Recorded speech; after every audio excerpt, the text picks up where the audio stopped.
Welcome to Live from Westerly, Rhode Island. Well, I messed that one up. Welcome to the 20-minute real estate briefing. We are live from Westerly, Rhode Island at Randall Realtors, and our subject is always about real estate. Some weeks in relationship to the buyer, and some weeks in relationship to the seller, some weeks both. We obviously had some technical difficulties before we started tonight, but we got it. We got this. Full disclosure, we're on the wrong side. You astute, and in fact, we'll hold you to it. You should be able to say, yes, we knew you guys were on the wrong side. I'm always over there, and now I'm over here for a longer story than we have time for.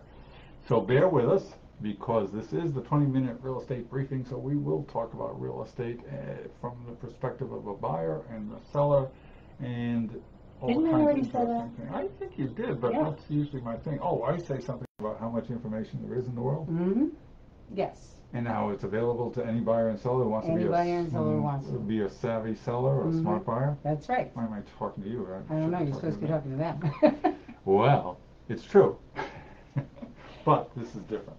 It is How different. is it different, Denise? Well, if you're thinking about selling your house, or maybe you want to buy a house, then you're looking for some pro tips, insights, and ways to be a savvy seller and a smart buyer. I heard that somewhere. Yes, you did. We have a famous saying to lead off with, but what we're going to do is to get into our topic after Denise does the intro commercial, or do we want to give them... No, go ahead. Okay, so this week our subject is time to negotiate, win, lose, or compromise. But before we get into that, please follow us on Facebook, Instagram, Twitter, and subscribe to our videos on YouTube. Make sure you tell your friends about us. You'll notice a chat box. Please feel free to put a question, give us some ideas about what you might want to know about. You can check out some of our other videos that we've done on YouTube, because we do upload them to there. And if you are not able to chat right now, you can always email us. I have put the email address on the chat in the chat box, but in case you can't see that, it's coastalnere@gmail.com. Go ahead, Clark, your turn. Oh, I get to talk now. Yes. Geez, I'm at a loss for words. We will ask our charter kind of members, the people who have been with us from the beginning, Denise, Emma, and them, if the picture, let us know what the picture quality looks like. We're sitting here in front of the cameras, but we just really don't yet have a way of monitoring that. So we want to make sure that your viewing pleasure is its greatest. And now we're going to talk about real estate. Oh man, okay, how about the old adage? The old adage, what is that? Tell me. You tell me. There's an old adage about real estate, and specifically when it comes to compromising, the adage reads, living alone consists of making decisions. Living with others involves negotiations. Mm-hmm. Yes, it does. Negotiations start out even before the property is listed, and definitely before a buyer's agent submits an offer. Now I'll interrupt because as we talk about the show before we get here tonight, we talk about different things. There's the information we'll be giving you, there'll be our experiences, but there's also a kind of a neat thing that happens. Some of the things we'll be talking about, the points we make will lead you back to a different episode. When Denise, go down a little bit, the other way, your other down. Negotiations start before the property is listed. There'll be episodes that have to do with listings that are aimed at the sellers, but it'll tie to this thing, because you want to. Do you think we should talk about? Well, I think we should talk about the subject matter. Well, we could do that, but what fun is it there? I am appropriately chastened. Chastised. Mm-hmm. I'm the guy who claims to have words. Uh-huh. Yes, what she said. So we are talking about the art of negotiation. And that's the whole point of this process. It is the whole point of this process. So there are ways of negotiating where both parties have a feeling that they have satisfied what they need. And you know that style is, we'll talk about styles and you'll recognize them. There's the win-win approach. Sometimes you'll find an adversarial situation. We can't, for the buyers out there, because it'll affect both buyers and sellers. You can't always control the nature, the tenor of a negotiation, but knowing what a win-win entails helps you play your part, you know. Absolutely. And what the best goal is when you do have a meeting of the minds. Yeah, and that's the prize at the end of the contest. You know, whether the contest is mud wrestling or it's a proper debate, will come down to circumstances. It'll come down to who the other side is and all. But it's been proven that a win-win approach to negotiations benefits both parties more. Mm-hmm. That doesn't mean there won't be knuckleheads out there who will just... No, I mean, the buyer wants to get the house for the best price that they can get with Yep. the best terms and condition, and the seller wants to sell a house for the best price he can get and best terms and conditions. Okay. So there, you start out being at a place where you may not be in agreement. Starting point. Yeah, yeah. So where does it all start, Denise? Well, typically it starts with your offer. Well, we talked about Yeah. actually starting before that. So the seller Mm. typically will negotiate with the agent on how much to list for. Well, the And maybe anticipation even of it. their spouse or Yeah. anyone else who lives there. So there are some negotiation in that point. We negotiate our That's a good point. commissions. That's a good point, the deep background thing, because it's one thing to say, hey, seller signed a listing agreement, you want to buy the house, make an offer. But sometimes sellers, sometimes it's mixed feelings. Right. Working that out before you get into live back and forth is way better than Well, I think the other thing too is, like we talked about the other day, is you do need to know, even as a seller, what your deal breakers are, yeah. and planning on what might come in as an offer. And you know, back in the day, HGTV was telling everyone, make a low ball offer, see what happens. A lot of times it will. In this market, that's not happening, but it is a tactic that some buyers will use. So when I talk to my sellers, I like to let them know that that's a possibility. Mm-hmm. And when they get that low ball offer, or offer much lower than they're anticipating, they should look at it as if it's a real offer and negotiate. Yeah. You know? But I like the idea that not so much planning but preparation on the part of the seller for negotiation is as critical to success as it is on the side of the buyers. You know, Mm-hmm. we both been in situations where we're representing the buyer or the seller, Right. and we both had situations where one seller doesn't want to sell and the other does. The time to work that out is before you're trying to negotiate, because one of the things I think we'll both agree about negotiations is that you need to control the timing. In other words, you can't have a counter offer and then your seller say, "We'll get back to you in a while," Right, like a day or two or right, three, right. after I throw my husband Yeah, out of the house. especially in the current marketplace, it has to be Yeah, a little yeah. bit quicker than that. And it's just less stressful too if you know in advance Ah. where you want to be. And as you know, if you've been watching us, stress is a big deal for us. Yeah, yeah. We're trying to help you alleviate some stress in order to by answering some questions and having some information. Well, I like to fall back on the very fundamental thing about stress in negotiations is that it's a unipolar, which I've made up a variation. We've been using uni. So I'm the seller's agent, you're the buyer, you make an offer. That's your offer to us. My clients counter your offer. That's their offer to you. There's no requirement that anybody participate on this past whose offer is it. Mm-hmm. And that's Right. where the stress comes from. Sometimes people, especially new buyers, will get all worked up over, oh man, I'm going to get caught up in this thing and end up in a place I didn't want to be. Mm-hmm. And so... Well, I think that brings to point too, buyers need to plan as well. So you've spoken to your lender, you have an idea of what you can afford. You may not necessarily want to have that high of a mortgage payment, so you make a decision on what you're willing to spend. Mm-hmm. And then knowing what taxes are going to be and the condition of the property and those kind of things, you you have an idea of what you want to spend on a property. Your game plan. Exactly, Yeah. in advance. And another thing that I like to do with buyers is once we start looking, it is your agent's experience in letting you know if a house is ridiculously priced. Mm-hmm. And also, there are little cues around the house sometimes as to the motivation of the seller Yeah. that we, as experienced agents, sometimes pick up on. Like You the know, husband's clothes on the lawn. Right.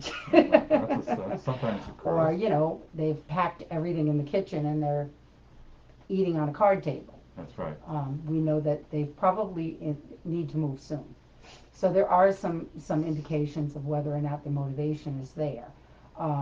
And also when we're negotiating, it's not actually you, Mr. Buyer, or you and Mr. Seller talking to each other. It is the seller's agent and the buyer's agent who are negotiating the deal on your behalf. So That's from a seller's perspective, totally worth the commission. To have somebody be an intermediary, buyer. And I want to state too that it's really important that you talk to your agent and tell them where you want to be. Yeah. You know, because we are working for you, and so we want to get the best deal we can get for you, and knowing where that is for you is helpful. Yeah. And actually, from an agent's perspective, I've always enjoyed the negotiation process. It's fun and exciting, and if I'm about anything, it's about fun and excitement. But the timing, and we talked about that, and hopefully we'll have enough time to get into the timing of it. The people will say, "Hey, how quickly should I get back?" And this is once we're engaged. You know, let's say we got to keep these straight. So you're the seller, and somebody makes you an offer, and it's not quite what you want. How long do you wait to counter? Now, we'll set aside the whole market thing. Let's say you have a reasonable amount of time. That's what you count on your agent to give you a sense of. If you don't yourself have a sense of, you know, there's a time to make them strike. Well, I think sometimes it's a matter of when you can reach people, and if you have to consult with someone else, you know, that may take a day or so. But what you need to do is let your agent know what your time frame is, because, you know, if I have clients that, you know, it's two brothers that own the house, and one lives in California in a different time zone, and one lives here, I want to be able to tell the other agent, this may take a while. That's where you got to tell your agent Right. that stuff. Right. You need to tell the agent where people are and what may be holding them up. I mean, there have been times where, you know, I've had a husband and wife that have to take the kids to soccer, and this one's going here, and this one, and they don't even talk to each other for 2 days. Yeah. You know, and that's real life. Yeah, so you don't necessarily have to respond immediately. So don't feel the stress of that. But we need to communicate with each other of why we're not responding immediately. Well, that's where your agent needs to know that, because the timing is everything. So sometimes there's a case I might make for my buyer to suggest, you know, let's hold back on our response with the idea to create a sense of urgency. But and your again, agent we're needs talking to know, about not in this particular market. Yeah. But your agent needs to know that you need to get approval of Uncle Ned. Yes. And if that's a true thing, then let them know so that they don't put you in a position of, we don't have an answer yet. Because you do it on purpose, it's good. If you don't do it on purpose, it's not always good. Well, I just find that, you know, when you hire an agent, and basically it's not really hiring, but when an agent is working for you, anything you tell them, they have to keep confidential. So there's no reason not to talk about where you're at and what your needs are. Yeah, because you know, the whole thing about having an agent is that you have one because they're going to help facilitate your getting what you want. Right. So we didn't do this about hiring an agent, and that seems to be where we're going at the moment. We're talking about negotiation, Good but thing both the of us. 20-minute briefings. I know, right? Otherwise, we'd be here all night. We both went off target on that with talking about No, agents. that never happens. So. Never. So in the negotiations, there are a couple of things that you do negotiate when you put an offer in, and one of them is price, obviously. You can also negotiate the closing date, And the biggest one, I think, would be once you've got your offer accepted, then you're in a period of time for inspections. And if something shows up in the inspections, especially certain types of mortgages, you may have to renegotiate at that point. Also, at that point, after the inspection period, you typically have an appraisal. And if the appraisal doesn't come in, you again may need to renegotiate. So these are things that we should be preparing you for. Again, I'm talking about our jobs, but there's something you need to be aware of, because there are, even if you say, I'm selling my house as is, the buyer has the right to negotiate and ask, if nothing else. And once they've asked for something, you are in negotiations. You don't have to respond, but you are in a negotiation, correct? And that's that whole preparation piece that says that as a buyer, you need to know where you want to go. As a seller, even more importantly, you try to anticipate things like, oh man, they're going to ask for a new roof. Okay, better you discuss that with your agent before you even put it on the market, because you'll have to deal with it. You know, it's not rocket science that we're dealing with here. But it's very it is important. rocket science. No, it's very important. Rockets or science? No, buying a house. Oh, it's no, the it's most critical. important purchase you're going to make in your life, probably. But I mean that in a jocular manner, that the idea of look for the things, look for the kinds of things that may put in an appearance during the periods that Denise talked about. The inspection period and the appraisal. You can actually do that, because depending on how the market's going. If the market's going crazy like it is right now, then you want to sweat the appraisal. Pretty simple. And you know, the underlying principle here is better to know than not know. And the only relief from stress is to have a sense of the future. Right, and that's why when you hire an agent to sell your house, we run comps and we try to find what your value is. And it is our experience that tells us what your value is. And then also when you're buying the house, it's basically the same thing. Your agent will advise you on what, now everybody can pay what they want for a house. Let's face it. You know, if you really, really love the house and you want to pay more than what it's worth, and your bank's going to let you do that, or you have the cash to do that, knock yourself out. Knock yourself out. It makes my commission better. Well, we do it for the love of our clients. We do, because in the bottom line is, like we've said before, we don't get paid until the deal is done. That, in all seriousness, is what I am liking of this business. The way it's set up, we've talked a lot about the listing agency and the sellers and all, is that this is geared to success only. So you can't go wrong. And the best part about it is that when you're in these negotiations, if you're within a reasonable price range of each other, the real estate agent really isn't benefiting a whole lot from what your decision is. You know, if you change the price a lot, it's not really it's a percentage. It's not that's more important to you should be than the realtor. Is the success of the negotiations back to that? Are you getting, what you had said earlier, are you as the buyer getting it for as little as is reasonable, and are you the seller getting it as much as is reasonable? Right. You know, that's that kind of meet in the middle. And we're almost out of time, but there's some other things that we see as agents. Like you can have a good idea if you're the buyer and you make an offer, how the seller counters. There's a good chance of telling you where their bottom line is. Right. It's kind of cool because it usually, for reasonable people, come down to in the middle. Right, and it's the same thing when a buyer comes with their offer. You know, once you get into it, usually a buyer's offer is kind of telling you where he's going to go. Unless there's some random factor like on Edith out in Minnesota, saying, no, you don't sell my house, I gave it to you to live in myself. Well, that happens sometimes. And they do that all the time. Edith does it a lot. So, so we should wrap the episode up and then do our commercial. Okay, so thank you for watching. Oh, well, have we wrapped it up enough? Have we wrapped it up? Finishing touch. What do you like best about the negotiations besides success? What's the fun for you? It's for me. I think it's about learning about people and what they're, what they. I don't know. It's fun. Fun. It Yeah. is fun. I really don't. I don't have. I don't win or lose by the negotiation. Somebody else You've got a is. client, and But I that's have a client, and it's really. I feel good when I've got my client what they need Yeah. or want, and in a way that isn't adversarial.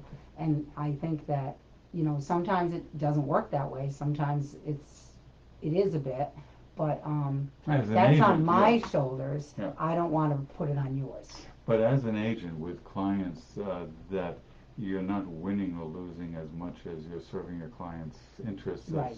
to the best of your abilities. Right. And when it works out, that's great. But It if is. it doesn't work out, I mean, you don't always get the house you think you should buy. Right. And there's a saying in the business. There's always a reason for that. What's that? That's what I say. I said this was meant to be. There's a better house out there. I actually say something slightly different. What do you say? I say, well, we'll keep looking because, in 6 months or a year, the same house will be on the market except with a different street number. Right. Yeah. Because there's only so many kinds of houses. And I talk with it as an Yeah. agent.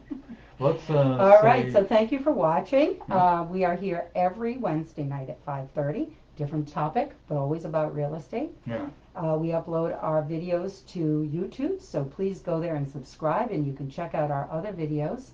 And Facebook, Instagram, and Twitter. Follow us on Instagram because we want to build up that following. I know that comes as a shock that anybody would want to do that. And don't forget, tomorrow, Thursday, is midweek. Where in South County are we? We're in South County. Are we on Instagram? Check it out. Yeah. Leave a comment. Did we give next week's topic? Oh, we didn't give next week's topic. Ha, that's why I'm here. Next week's topic is the seller accepted our offer. Now what? Okay, good. Okay? See you next week. Ta. Bye.